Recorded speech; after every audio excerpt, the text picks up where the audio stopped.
You know my name, so I won't waste time saying that now.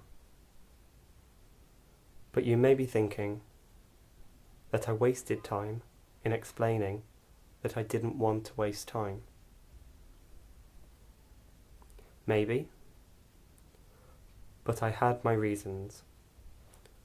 I wanted you to get used to my voice, for starters. And secondly, I wanted to get you in the right disposition to listen to this 10-minute or 600-second talk. There are 1,160 words in this talk. Well, at least there were. The number has now risen to 1,193 because of this sentence. Perhaps you just tried to guess what kind of atmosphere I want your neurons to be firing towards achieving just now. Perhaps you're worried you are not in the right mood. Perhaps you are purposely trying to change your mood now, to go against me. Perhaps you are trying to do that only now I've suggested it. Or, most likely, you're thinking I should probably get on with this. I work with sound and language. Simply put, or more specifically put, I am a composer and poet. It does, of course, matter how artists refer to themselves.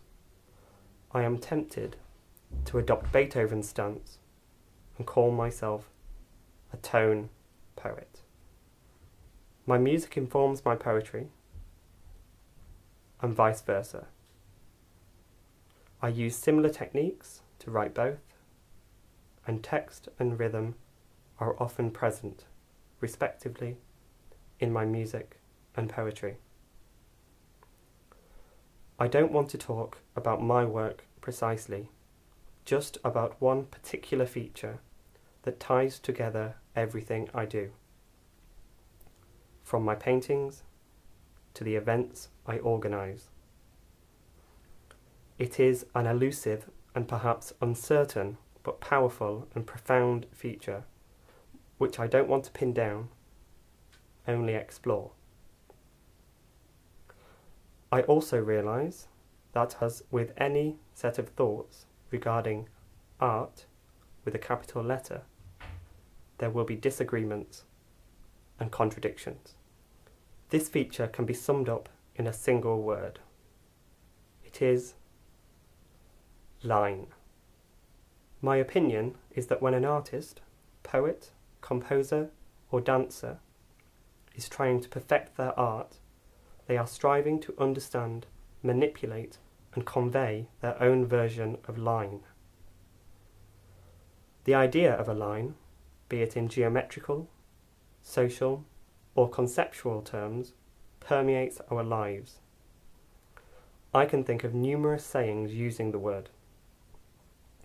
Walk the line, cross the line, down the line, a fine line, along those lines, bring into line, draw a line in the sand, cross lines, line of duty, read between the lines, sign on the dotted line.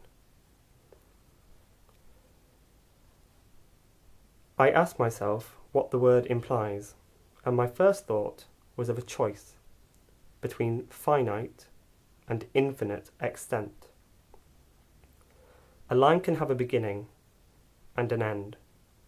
It can go on for a duration and direction more queerer than we can suppose, or it can join back to itself, in which case it becomes a prison, admittedly the world's least secure prison. Line doesn't necessarily have or need a direction, of course. This is an addition of our mind. When in unison, a line suggests simplicity, one-dimensional, breadthless length, to borrow Euclid's terminology. But perhaps one could consider a line as a multitude of points or events, perfectly and seamlessly joined. Can simplicity in this context lead to complexity? I think so. Simplicity upon simplicity plus simplicity, naturally with some exceptions, invariably leads to complexity, even if it is only a product of our memory. It has been said that a consonant repeated over and over becomes a dissonance. A more direct and less conceptual way of achieving complexity through line is to multiply, crossover, collide, stretch, break, superimpose, mirror, mix, bend, break, and mystify. Lines can experience little change or can increase to an unknown mass or creep towards no line at all. Either way, there seems to be an inherent predictability, and I believe this predictability is to be coaxed and nurtured away from the mundane and into the slightly less mundane. I mentioned that line doesn't necessarily have or need direction, but we are so used to time's arrow moving forwards, obeying or created with the laws of thermodynamics, set in motion by the Big Bang, increasing entropy, cause and effect, catalysts and results, excursions, destinations and products. It is familiar. From morning to evening, cradle to tomb, home to work, we rarely think non-directionally. We are advantageously hardwired for comprehending familiarity and recognizing pattern, even when the offering is paltry. Morton Feldman once commented that he found working with patterns interesting because no one organizational procedure can be more advantageous than another, so as not to take precedence. Line in relation to music, I think, exists threefold: the line we hear, the line we see, and the line we feel.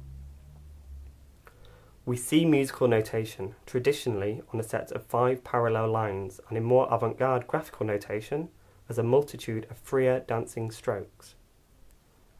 We see human-led performance activating mirror neurons in the frontal lobes, or CD players and computers analysing indentation and vibration. We see ourselves aging and a situation disappearing. We feel blocks and sections. Associations made and updated, or perhaps more accurately, we remember them. We feel the space and silence, increasing awareness of our own bodies, growing with the composition. We feel ourselves transported and moved with preferably minimal effort. A good piece of music is one which demands nothing, but offers everything. We hear the direction of the sound, its momentum, development, trickery and suspension, with or without resolution. We hear choices made and problems solved. We hear scale and phrase, swelling and shrinking. It is necessary as an artist to be able to work spontaneously, directly and immediately, but to have preemptive ability, foresight and forethought I would consider to be a more desirable skill. Seeing an item and linking it somewhere to something, the flash, the concept, the attack, the note, the motif, the phrase, the section, the movement, the whole, the epic, the lifespan, requires a touch of brilliance. Oft quoted, but seldom considered, is Newton's famous self-truth, in a letter to Robert Hooke. If I have seen further, it is only by standing on the shoulders of giants. A version of the phrase can be traced back to the 12th century, and we should not be shocked an iota to discover it being observed at an even earlier age. We yearn to learn and grow to know. Much is owed to the lineage of people before us in any area of art or life. Christian Wolff once observed that everything becomes melody eventually, which should be taken as implying a distinct lack of choice. It is an inevitable fact. Similarly, everything can be reduced to physical, surreal, conceptual, or suggestive line, as blood tunnels through veins and arteries of the body, which is aging through time on a ball of rock hurtling through space. Every aspect of life and art eventually collapses to linear prominence. The final words you will hear me speak will be those of Paul Klee. A drawing is simply a line going for a walk.